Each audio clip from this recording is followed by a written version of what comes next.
IT hub అంటే ఏంటో తెలుసుకోకుండా నోటికొచ్చినట్లు మాట్లాడితే చదువుకున్న వారు మాత్రమే కాదు కంప్యూటర్పై సరైన పరిజ్ఞానం లేని వారు కూడా నవ్వుకుంటారని మంత్రి గుంటకండ్ల జగదీష్ రెడ్డి ఎద్దేవా చేశారు.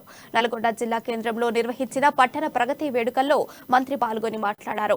ఐటీ హబ్ అంటే దొంగ సర్టిఫికెట్లతో వైఎస్ దగ్గర పదవులు పొంది డబ్బులు సంపాదించినట్టు కాదని ఐటీ గురించి పూర్తిగా తెలుసుకోవాలని సూచించారు. 20 ఏళ్లుగా అధికారంలో ఉండి నల్లగొండ అభివృద్ధికి చేసిందేమిటో తేల్చి చెప్పాలని ఆయన డిమాండ్ చేశారు.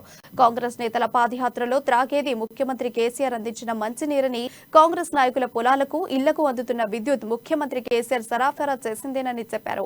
మాటిమాటికి అవాకులు చెవాకులు పేలుతున్న కాంగ్రెస్ నాయకులు చర్చకు సిద్ధమా అని ఆయన సవాల్ విసిరారు.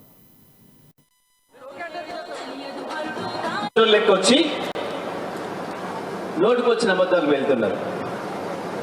ఓడంటాడు కేసీఆర్ క్షమాపణ చెప్పాలి. నేనన్నా ఒకవేళ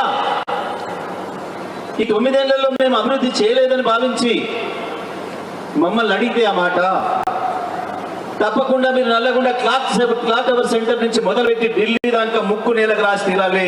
ఈ జిల్లా ప్రజలకు క్షమాపణ చెప్పి తీరాలి. ఈ జిల్లా కాంగ్రెస్ నాయకులు ప్రతి ఒక్కడు కూడా ఎన్నిసార్లు గెలిచిరు మీరు అన్ని 100 కిలోమీటర్లు ముక్కు నేలకు రాయాలి. మీరు చెంపలు వగిలేంత వరకు కూడా చెంపలు వేసుకోవాలి. మీరు అయినా సరే మీరు క్షమార్హులు గారు. మళ్ళొక్కసారి నల్గొండ ప్రజల్ని మోసం చేయొచ్చు అని చెప్పి పిచ్చికలలు కంటున్నారు. ఇవాళ ఒక్కొక్క కార్యక్రమం అక్కడిక్కడ వ్యక్తి అబద్ధాలు మాట్లాడతలేము.